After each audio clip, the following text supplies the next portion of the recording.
Hello and welcome to the Friday live stream for Beyond Belief Sobriety. This is John, and Angela is here joining me like she does every Friday. How you doing, Angela? I'm doing well, thanks. Good. And I'm doing fine. As I told you, I'm excited. I'm going to get a shot on Monday, and I'm just excited about things are changing in the world. That maybe people are just getting shots and stuff. That's good. Right. Well, Yeah. And today's show is going to be interesting, I think. We'll see how this works. Every week we try to think about a topic, and sometimes it's not always so easy. And for whatever reason, this podcast episode came to my mind. And what it was based upon something that was written by Jerry V from the We Agnostics Group in New York City. And what it is, it's something that's based off of it's something that's in an opera, an Italian opera, and I can't pronounce the name of the opera, but it's called the four elements of a wretched old age. And it's written in this opera, and he loves opera. So he wrote this thing called the four elements of a wretched drunkenness. And so he writes about these four elements of his drinking that he remembers, and then he writes about four elements of his recovery. And I listened to that episode. It was like the 12th episode that I ever recorded, and I have to say I was kind of impressed. It was good.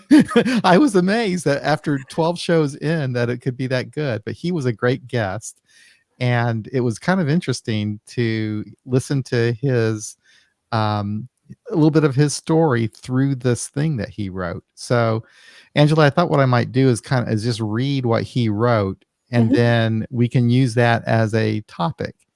And those of you who are listening in Facebook and YouTube, you can participate through the chat.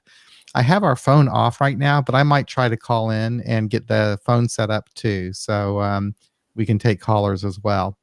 So, oh yeah, before we do that though, let me announce that on Sunday, there will be a emotional sobriety thing. Let me share this screen with you real quick so you can see what I'm talking about.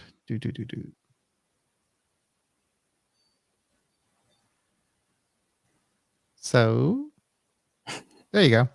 So on Sunday, March the 28th at 11 o'clock a.m. Pacific time, 2 o'clock p.m. Eastern time, and 7 o'clock p.m. UTC, which I think is London time, the emotional sobriety, the Free Thinkers group of the Free Thinkers Living Sober group in Verity Valley, Achievement Christmas, Verity Valley, Arizona, are putting on the emotional sobriety seminar. And this is going to be featuring Maria Hornbacher. And it's going to be, the topic's going to be emotional range, skillfully navigating highs, lows, and in-betweens. So all the information is on that flyer, and you can go to freethinkerslivingsober.org to find that information as well. So that's very popular. So I think that it's well worth checking out. All right, now to our topic today. Let me stop sharing that. Okay. So here it goes. I'm just going to go ahead and read this. So this is called The Four Elements of a Wretched Drunkenness by Jerry V from the We Agnostics Group in New York City.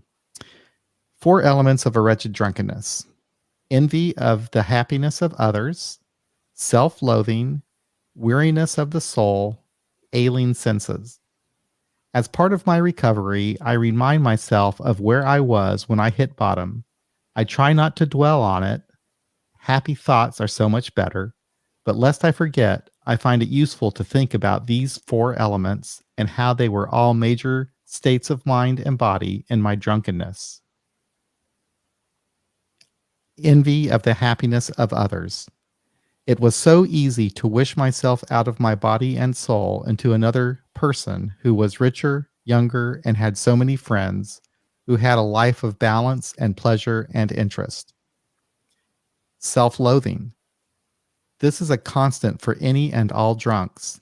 It comes from the broken promise of not ever doing that again, from the plan to only have one drink, from hurtful comments to someone, from behavior that was not the real you, from add your own things that you hated about yourself. Weariness of the soul, the feeling of helplessness and the inability of seeing or having any hope. Down, down went the spirit, and all was doom and gloom when I thought of my prospects and where I was going. It was a case of very weary and tired soul with no hope. Ailing senses. How many ailments and doctor visits? How many imagined illnesses? How many unnecessary procedures to try to find a cause which you knew in your heart was from your drinking? My specific ailment was the constant dizziness and lack of balance. I fell over when I got out of bed in the morning. 4 elements in my recovery: acceptance of who I am and a true sadness and empathy for people who are still suffering. Proud of myself for being sober. A lightness of spirit and an ability to find joy in many things. A body that wakes up in the morning and says thank you for the sense of well-being. The absolute pleasure in answering none to the doctor's question of how much do you drink. And those thoughts, they were based on the 4 elements of a wretched old age from the opera, I can't pronounce in Italian, and I should have looked it up in English, but it's an opera that was written in 1643. And Jerry V, he is a grateful recovering alcoholic, a member of the We Agnostics Group in New York City, and his claim to fame is that his 90th day of sobriety was on 090909.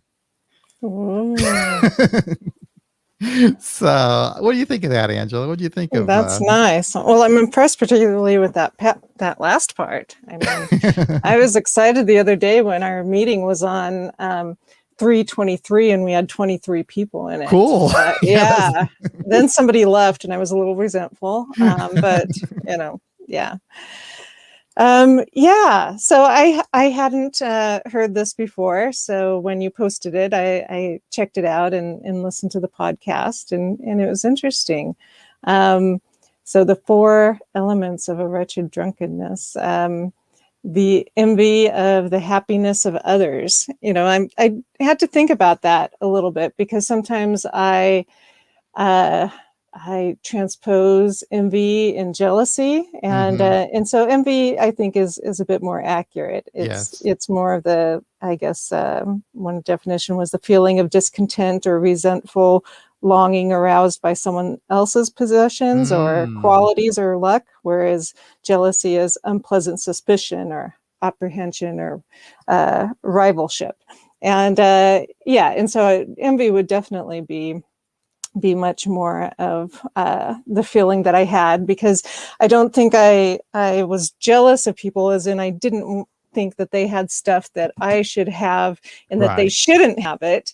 It was just that they had stuff that I didn't have and I wanted to have the stuff too, And so, so I definitely had that. And that still comes up sometimes,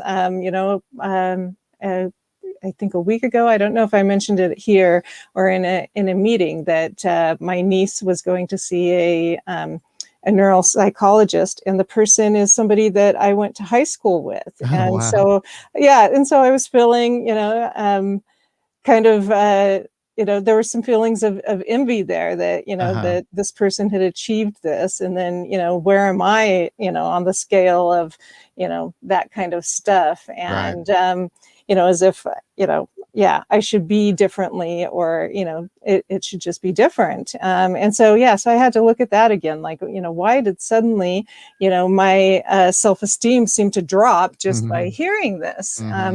And so I had to take a little bit of a perspective and kind of drill down what was going on with that, and remember that, her dad was a doctor and her mom was a counselor, and that she had more opportunity than I did. And so it really is just a different life thing. And that's how I handled it. But when I was still drinking, there was, a lot of the envy that other people, I think we talk about it oftentimes in the rooms as judging a person's outsides by our insides, or, vice versa. Exactly. I'm the same as you, and I had a hard time with that originally because I was thinking of it in terms of jealousy, Mhm. or but yes, the deal with me in my drinking especially was that I compared myself to other people so that I was a failure because I couldn't achieve things that other people were achieving, and for a large extent, I couldn't achieve those things because of my drinking. I just Right. couldn't. I never could get a start in life. So I just always felt that other people were able to do things that I couldn't do, and I just felt bad about myself. And this was all on some sort of a subconscious level, I think. That I'm not really consciously aware that I'm feeling this way, but I do feel inferior, and I'm seeing what these other people are doing and thinking that they are normal people with normal happy lives that I will never Right. have. Yeah. Yeah. Yeah, definitely. So, yeah, so the self-loathing, that was another one that I looked at, and I'm like, I don't know if self-loathing was really, quite the right words for what I felt. Mhm. I guess I relate much more to the incomprehensible demoralization, because while, I did have low self-esteem and, didn't like myself because I continued to drink even though I didn't want to, and get myself in these terrible situations, even though I didn't want to. I didn't. I don't know that I loathed myself. I loathed my behavior, maybe, Mm. and so yeah. So I didn't quite think of it that way. Yeah. But there was definitely, a frustration and dislike of self, or at least the behavior that I had, and and not understanding why I was doing it. But thinking about this, it reminded me of the other podcast that you published this week, that we had, the live stream we had done before um, on the my mind's blinking now. The not giving a fuck. Oh, And, yeah. yeah, and then one of the things he talks about in that book is like, what was this? The Dave Mustaine person. So he was one of Mhm. the guys who formed Megadeth, so he's famous, and they sold over like 25 million albums, and he's, considered somebody who's, what influential in the, heavy metal music scene. But he was kicked out of Metallica before he formed Megadeth. And so he's been comparing himself all his life to Metallica, and he just can't live up to that. So, even in 2003, he considered himself a failure for being kicked out of Metallica. Oh, wow. And so his success, or his happiness, was based on, trying to beat Metallica, and and that's pretty hard. And then he also talked about the author Pete Best, who was a part of the Beatles and kicked out, Mhm. voted out of the Beatles, That's right. right before they recorded their first album. And that, yeah, and of course, he was suicidal and all of Mhm. that right afterwards.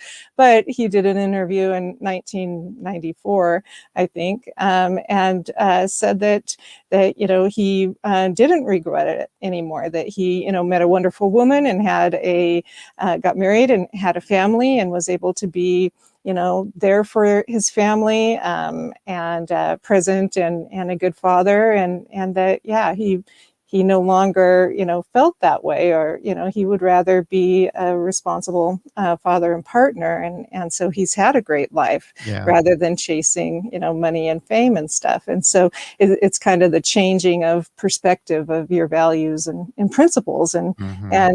and so, yeah, so I could relate a little bit in that sense of, at least in recovery, learning to change your perspective. And that, those are two examples of, pretty, dramatic examples, but Yeah. still, of what happens, I think, in recovery.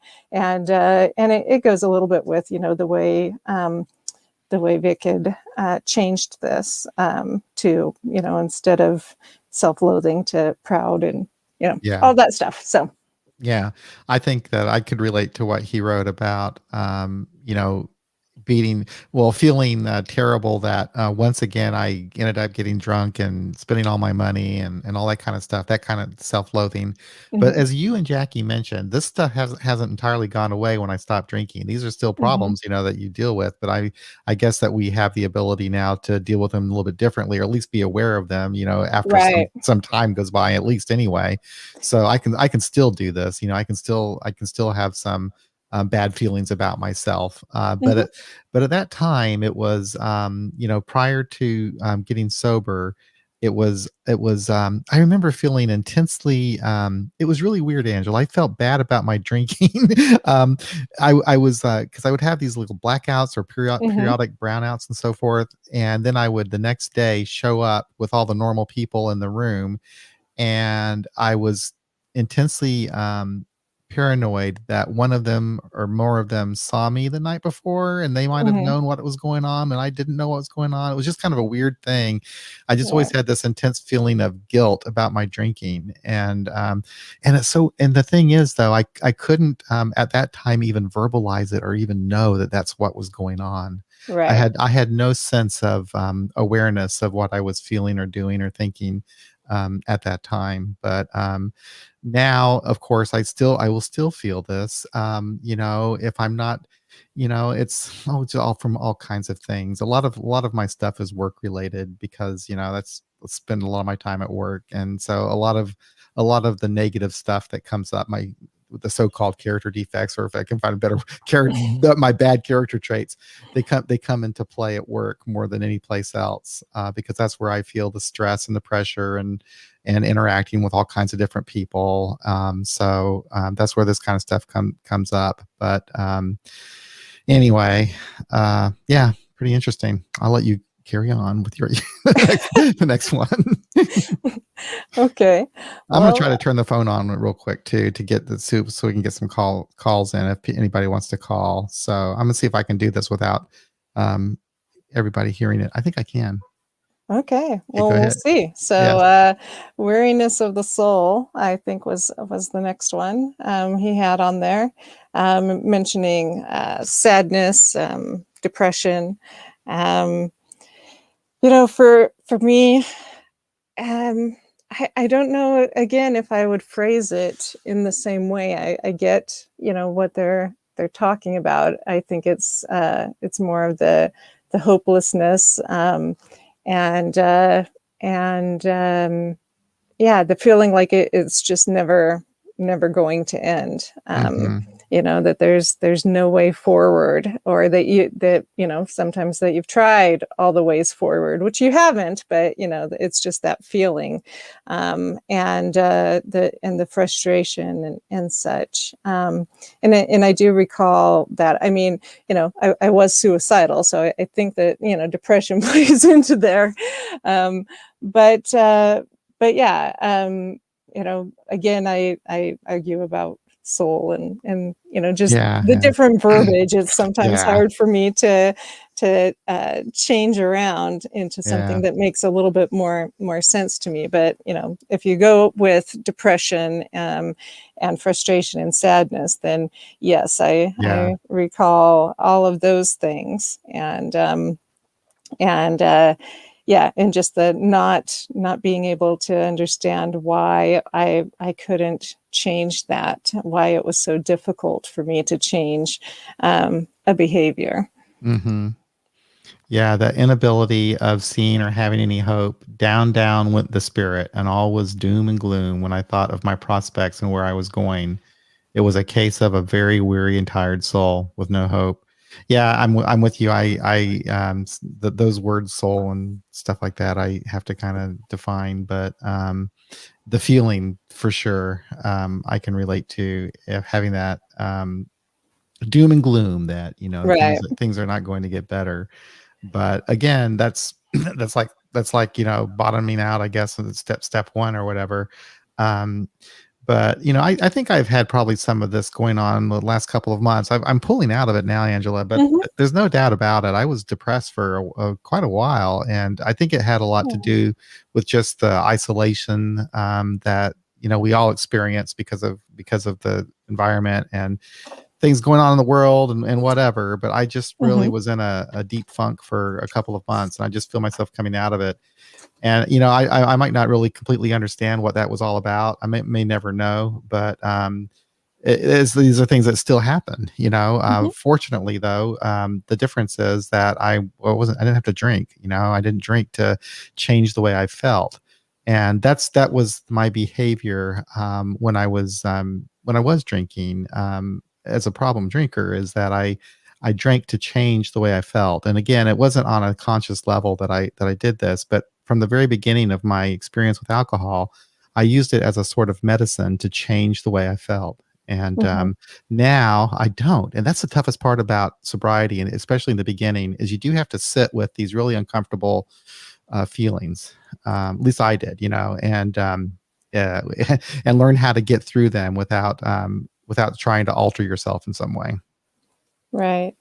Yeah, I think it's a difficult one because, um, I well, maybe it comes from thinking that we should be a different way. So it's the Yeah. not accepting reality, because, particularly with depression and other, feelings, as at least for me, in sobriety, it's been a challenge, or part of what I needed to learn is, when do I need to act on, so how long should I be sitting in something, Mm, and working with it, am I working with it, or am I just sitting with it, what's going on, and when do I seek something different, yeah. and so, yeah, so I think part of what I try to look at in those situations is, am I feeling right now, or whatever I'm feeling or not feeling, Yeah. do I think that it should be a different way? Am I feeling this way because, I think it should be differently, because I think I should have a different house, or I should have a Hmm. different job, or, I should feel physically a different way, Hmm. or is it, something like grief, Yeah. that I don't, have my community around me in the Yeah. same way that I did, a year and a half ago. Yep. And so, so I think part of recovery is learning, how to figure that out, or using some of the tools that we learn um, to help you be able to get perspective on that, so that, if you need to do something, like seek outside help, or, start an exercise regimen, Hmm. or, change your job or whatever, you have the ability to do that now. Whereas Yeah. before, that wasn't a possibility, to be able to, to get perspective, or see any of that Yep. stuff. So, Yep. yeah. And then the last one of the wretched things was the ailing senses, and yeah, I could definitely, relate to that one. Even though, I was not aged Hmm. when I got sober, I had a lot of physical problems that were due, to my addictive behavior in many ways. So not just Hmm. alcohol, but one of the things was that, I had weight loss surgery. So the amount that I was drinking compared to what my body could Mm. handle, was extremely off balance. So it was off balance for anyone who had not had weight loss surgery, but it was even worse because I had. And so there were problems, developed with my liver because of that. And then I had some other medical problems that weren't being taken care of, because I was busy drinking. And so those were exacerbated. So I wouldn't say that my drinking caused endometriosis, because I had it before I was drinking alcoholically, but it definitely exacerbated the problem, and prevented me from getting additional help that I needed. And so by the time I got sober, I had to have my gallbladder removed. I was very sick, very anemic. I had to have a hysterectomy, so multiple surgeries in my early recovery because of the drinking and the rate at which I went at it after the weight loss surgery.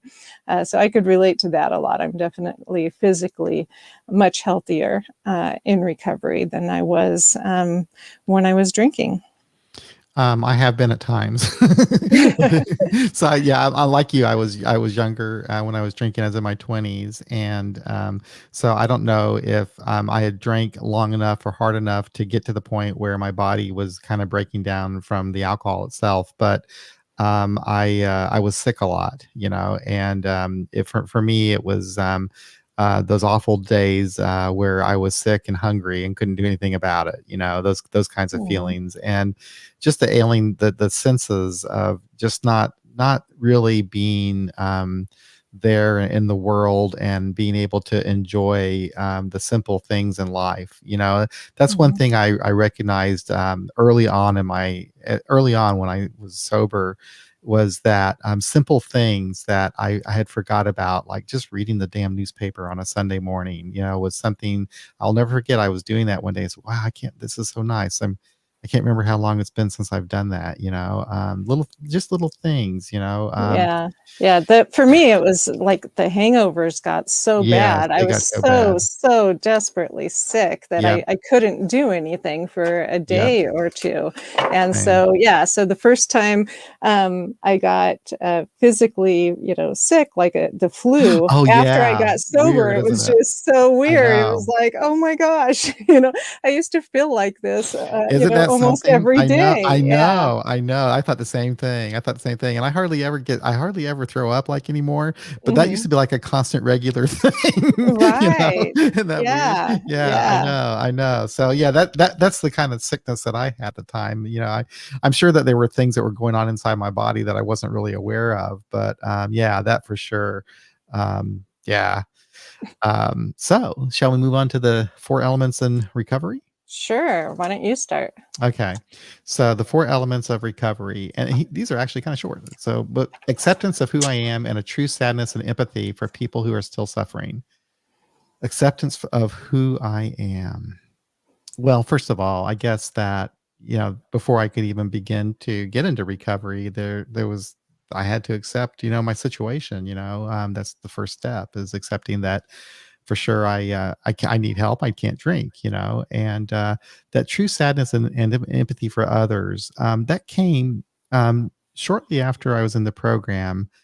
And it had, I guess I remember, there were the first guy I knew that relapsed, who was a friend of mine, Mhm, and it hit me really hard. We would hang out together a lot, and so I don't know, it was maybe we were 6 months in or whatever. We both kind of stopped at the same time, and he relapsed, and he never really did come back, and that hit me kind of hard, mhm, because it was the first person I knew in AA at the time, and I did feel a lot of empathy for him. And then starting to go out on, we used to go out in these 12-step calls where we'd actually go to people's homes and so forth, and actually, you know, knowing what that person was going through, and knowing their pain, not exactly specifically, their circumstances, but you know, knowing what that felt like. So that came later, and it's still with me. A couple weeks ago, not weeks ago, maybe last week actually, we published I put out a podcast episode of a song, and this woman wrote this song about her drinking, mhm, and it was just amazing, because it was about all of her efforts to and promises to stop, and how she could never make a commitment. And anyway, listening to that song just brings tears to my eyes, um, because I empathize with her.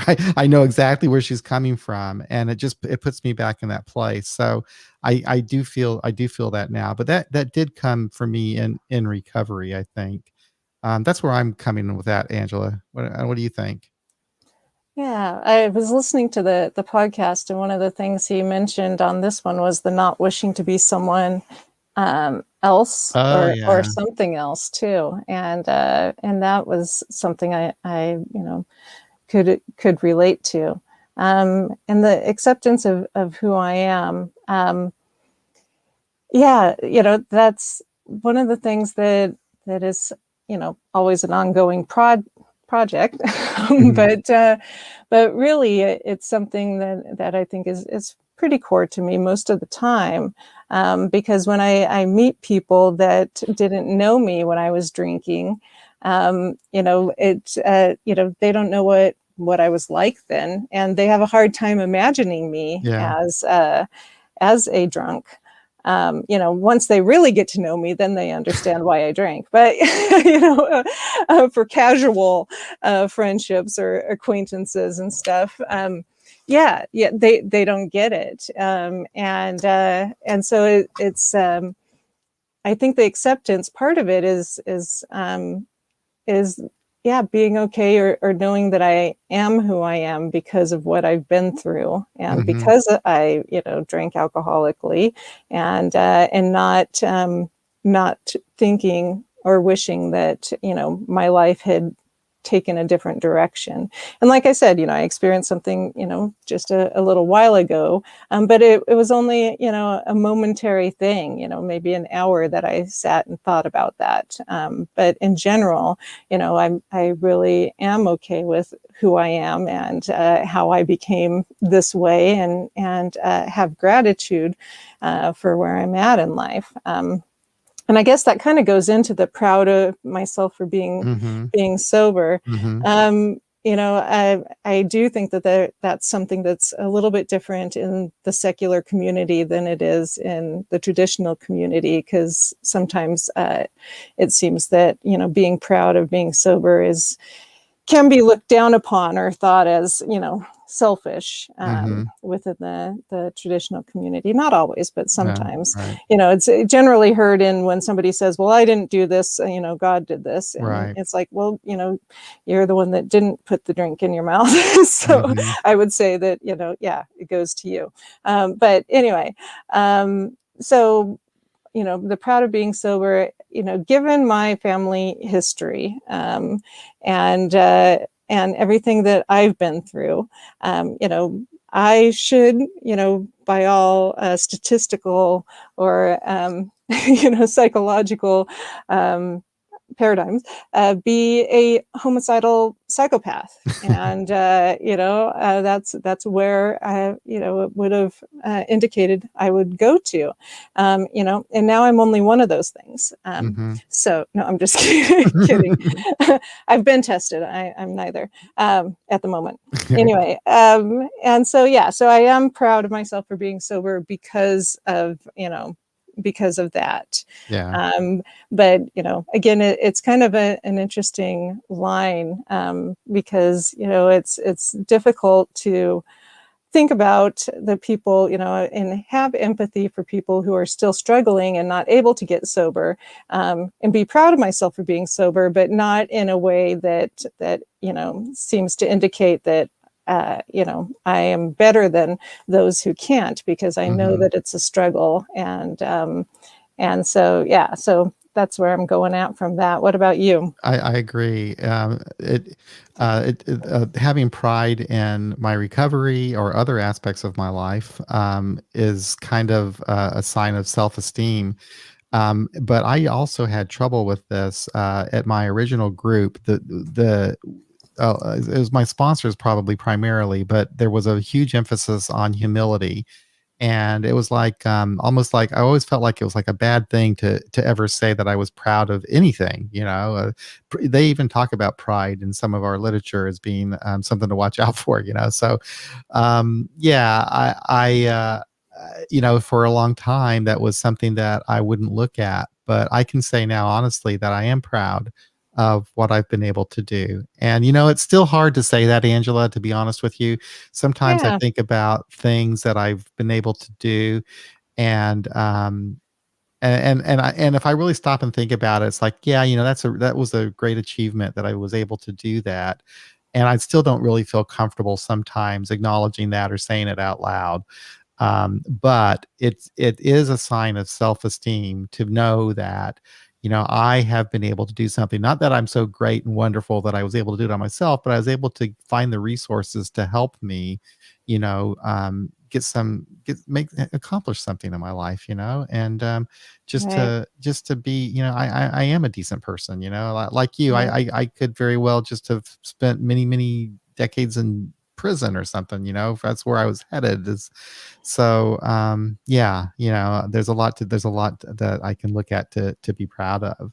So Right. Well, definitely, the podcast, the yeah. work that you've done on, various websites and helping the community at large and all of that. But it is kind of an interesting thing that it's sometimes difficult Mhm. to feel, some pride in that. Mhm.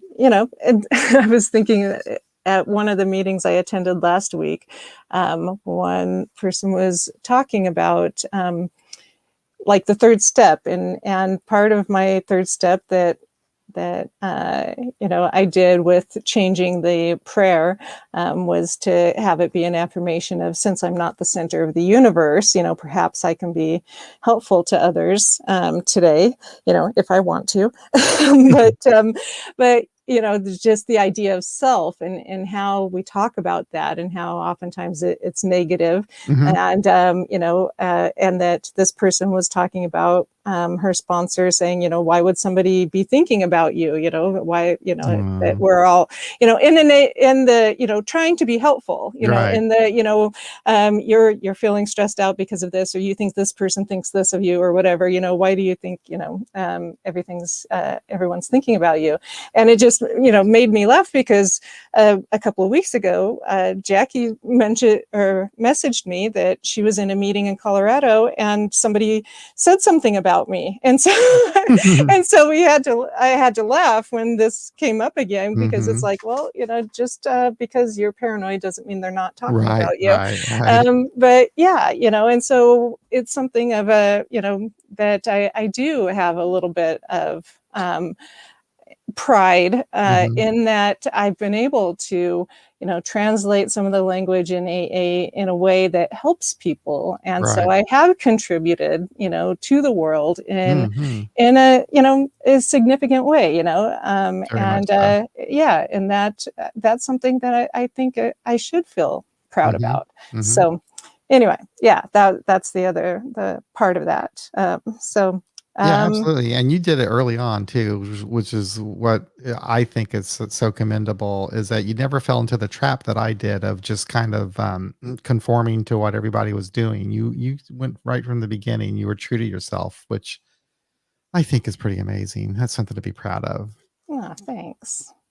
So Yeah. Anchor says, "At my step meeting, when we were doing step 3, I like to loudly proclaim, 'No one is more humble than me.'" Funny. Yeah. So what are we on? Okay. A So we just lightness? a lightness of spirit and an ability to find joy in many things. Okay. Yeah.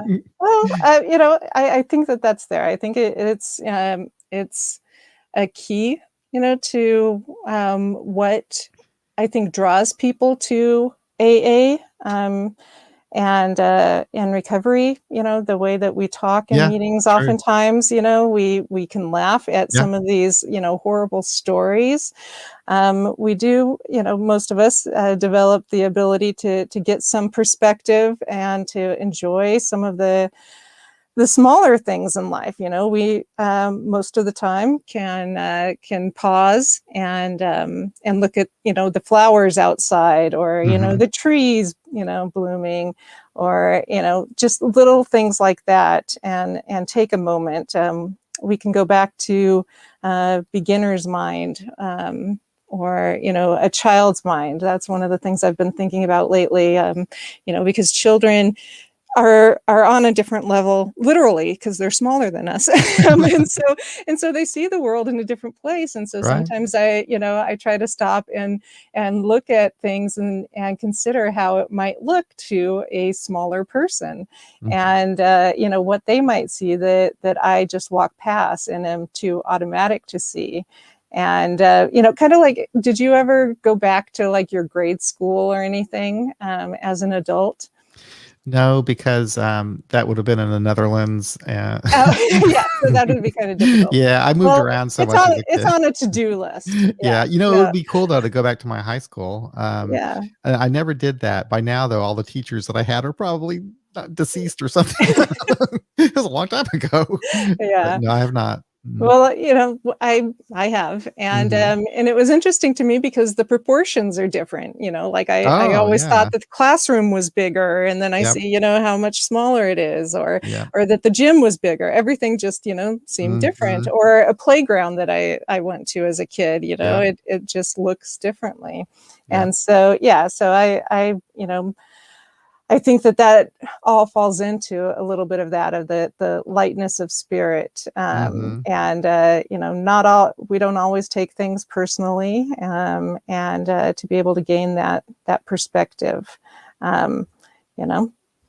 I remember when I was listening to this episode, uh, it was actually a good episode. You guys should listen to it if you haven't listened to this one. It was actually kind of fun to listen to it again.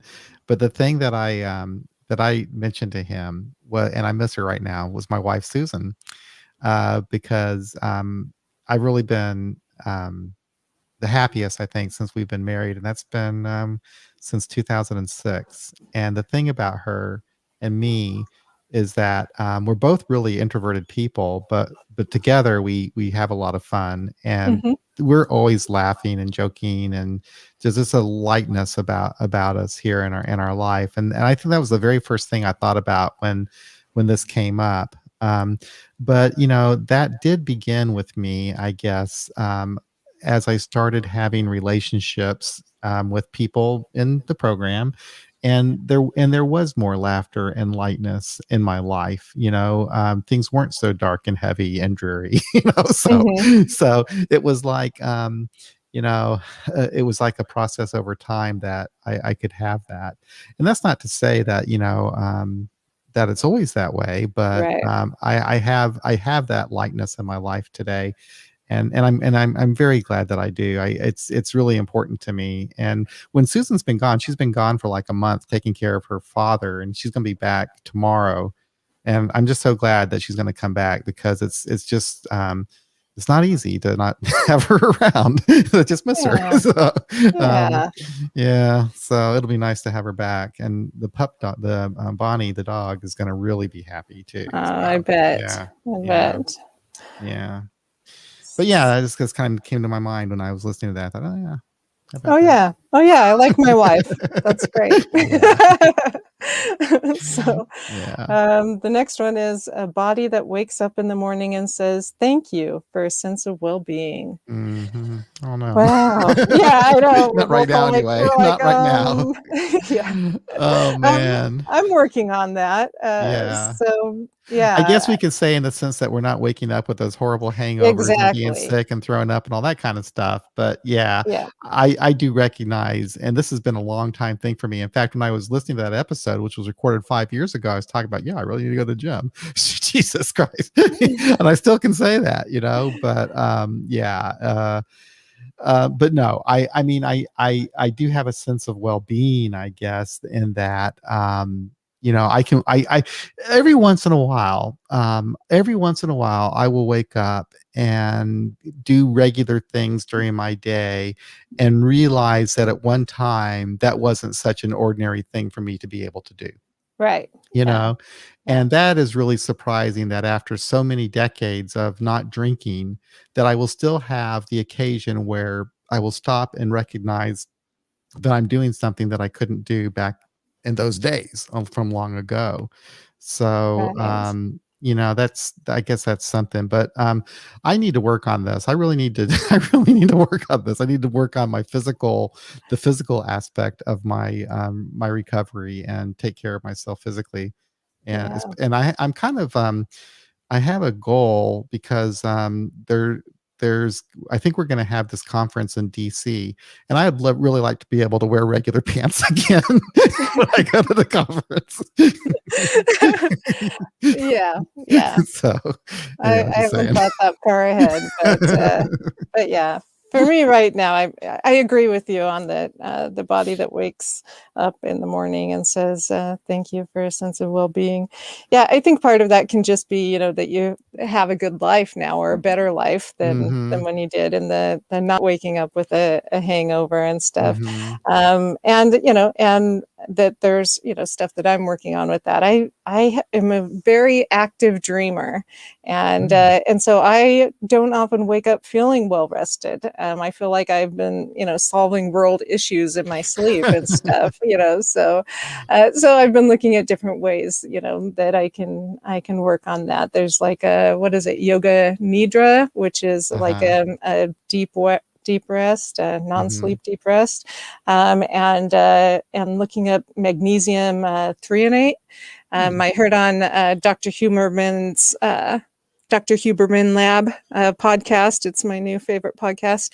He talks about it, and I kept trying to research it, and I thought he was saying 3 and 8. So I'm like, magnesium 3 and magnesium 8, and I just could not find it anywhere. And it was actually Oh. THREONATE, and it's still difficult to get. But anyway, that's something. So I'm researching, and I can do that now. Yeah. Different ideas and things that have worked for other people, and see if there's something that might be helpful to me to help with getting a better night's sleep. It's also supposed to be helpful for leg cramps and stuff, which I get Oh. Charlie horses Oh, and man, I things. hate And that when so that happens. yeah, so going with that. But I do know that when I am feeling, particularly stressed, or going through a depressive period, or something tough like that, that having a gratitude journal right next to my bed in the morning, so I don't have to make a lot of effort, can be helpful for that, to remind me of being of what I do have, Mhm. and grateful that, I did wake up, and, and that I'm not in a position where, I'm fearful for my life, or any of those kinds of things. And so yeah, so I can get to that point, but yeah, that's not a natural state for me yet. There have been times when it was in Right. my sobriety that, I'd wake up and just be very grateful that, that I had a sense of well-being. And so I guess part of the program or recovery is knowing that I can get to that spot again, and that when Mhm. I'm out of it, that there are options, that I'm not in a hopeless state of never getting a good night's sleep, Right. but that I can take action, and I'm able to do that now. Yeah. I sure am a creature of habit too. And so like if one thing changes, like when my wife got laid off, that was a big change and it totally changed my sleeping patterns. But that's my choice. I can eventually change that. But yeah, that has happened to me so that I am now more rushed in the morning Mhm. to get ready for work. And before, when I was on my regular time, I had plenty of time to kind of relax and just kind of, chill out a little bit before I had to rush into work. So Mhm. I like that a lot better. Working from home, too, it's like, it's just right here immediate. I just need a little bit of a break from going from waking up to work. And and it's like, I just need that. And, so I'm not quite Yeah. getting that right now. It's like, I don't know. It's Developing a weird. new routine for it. Well, Yeah. maybe once your wife's home, you'll start getting into a new routine. Yeah. Yeah. So like my old dreams of in early recovery was that I'd find a boy in recovery, and we'd wake up every morning and do our morning meditation together over coffee on the balcony, and it'd be so great. And Yeah. yeah, and then I got all of that, and it was not great. So I like what Anchor says about waking up and knowing where you are and who you're with is kind of Mm. nice. Yeah, Yeah. that was definitely a problem for me before Mhm. sobriety, and that is a nice feeling. Yeah. So the absolute pleasure in answering none to the doctor's question of Uh, how much do you drink. So I think in early recovery that felt good, definitely. But I was never honest before, so right. to doctors' questions on that. But to be truly honest about it, um, Thinking about it, I don't know that it has the same meaning for me Mhm. as it No. did early on. It's just not, that I think that it's not important. It's just Mhm. it doesn't have a thrill of No. it that it used to. I think that Jerry was older, when he got Yeah, sober, so for yeah, him, there were a lot of physical issues, right. Yeah, that's so what I was thinking. yeah, yeah, Yeah, than for me when I was getting sober, but, like, I never even went to the doctor, right, right. That's true.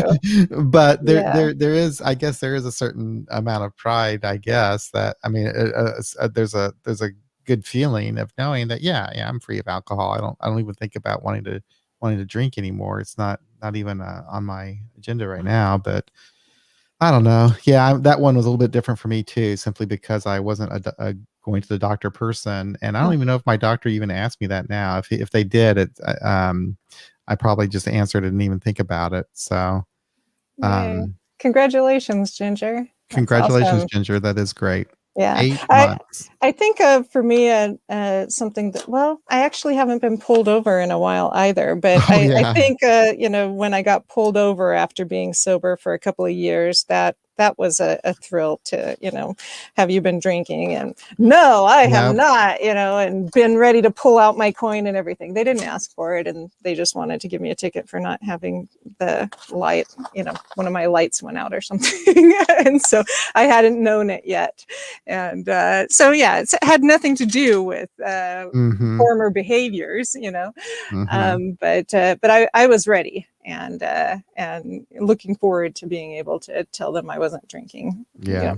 So No, I remember, that I went a long time without even getting pulled over, and, after, I was been sober, I used to get, I mean, all the time, my situation was ridiculous because, if you gave me a speeding ticket, I would never pay it. If any kind of ticket, whatever, I would never pay it, and what would happen is it would become a huge deal because I wouldn't take care of these tickets, so right, I was constantly having problems with the police all the time. But after a while, if I'd get pulled over by police and they just wouldn't let me go, but I got really upset the first time I got a ticket. Is when I was sober, and I was driving too fast in a school zone, and I know that's a bad. I oh know it's a bad thing to do. It's a bad thing to do, but yeah, it was Veterans Day too. I said, "Isn't it Veterans Day? Aren't the kids off of school? I don't even see any kids." I said, "Where are the kids? I see no kids." oh Anyway, it was an expensive ticket too. well, yeah, I thought he'd say, "Oh, well, look at this guy. He doesn't ever get tickets. We're not going to give him one." Nope, nope, give me yeah, one. no, But it's a good thing. He's watching out for the kids. There could have been kids right, around. I didn't even know it. yeah. So See, and that's one of the other gifts of sobriety is that, yeah, now you can look at that and be like, oh yeah, well, I was feeding in a kid zone, so I paid the ticket, and there you yeah, go, there you and go. I'm done with it. Yep, learn not to do it again. yep. So, yeah. Another thing I was hearing on the Huberman podcast the other day was on motivation and learning from your mistakes, and that as adults, after the age of 25, not exactly, but Hmm. around 25, our brains are less plastic, and so we have to do extra steps in order to learn new things. And part of what we learn, or the best way to speed up our learning, is by making mistakes. And that, once we do that, then that releases certain chemicals, and then, particularly if you go to sleep right after, then your brain starts to remember that, you don't want to make that mistake anymore, and so you do better the next time. And I just loved that, because I think that there's still, some perfectionism, or some parts of me that doesn't like to make mistakes. And in recovery, off and on, I've been more comfortable with it at different times, but I'd forgotten that yeah, that mistakes are kind of important for growth, and so it was kind of cool to hear that again.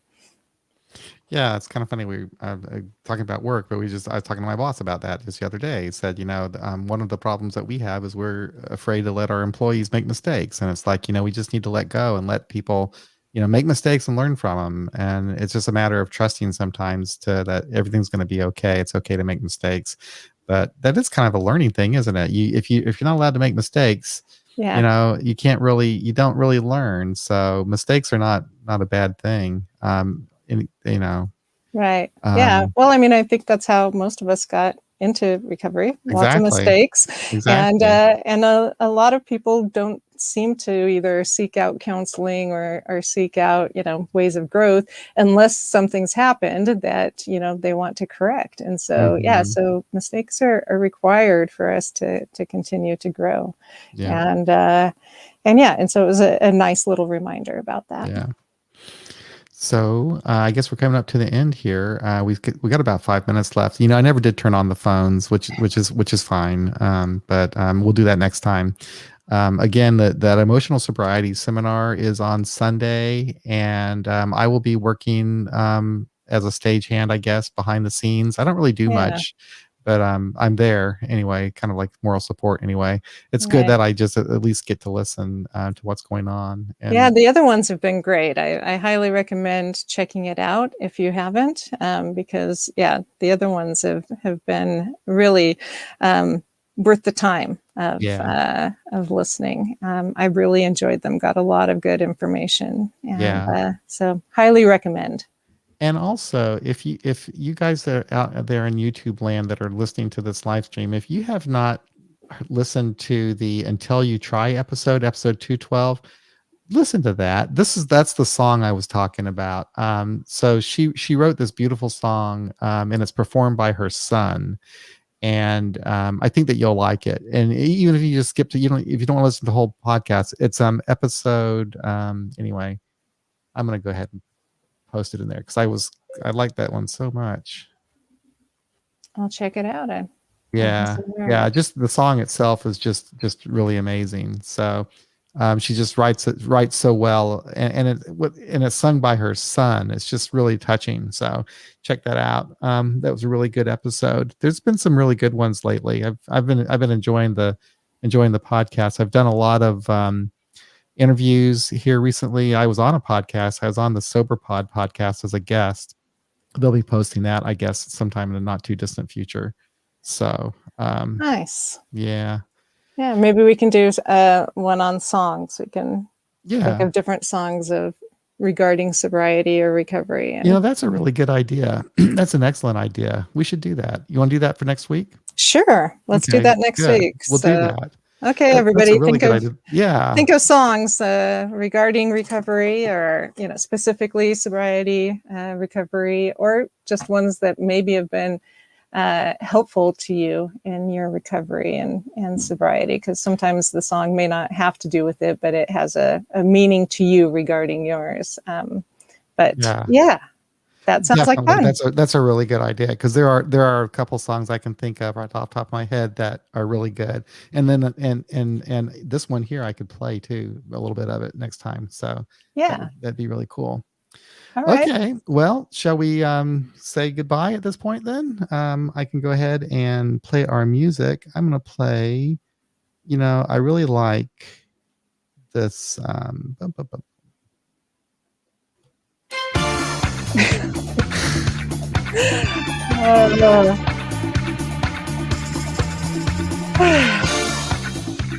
All right. Thanks for listening, everybody. It's been fun.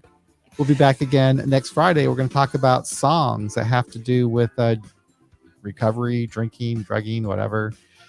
You get it. Recovery songs. So until then, Sobriety. sobriety songs. Until then, y'all take care. Be well. We'll see you again real soon. Bye bye. Bye bye.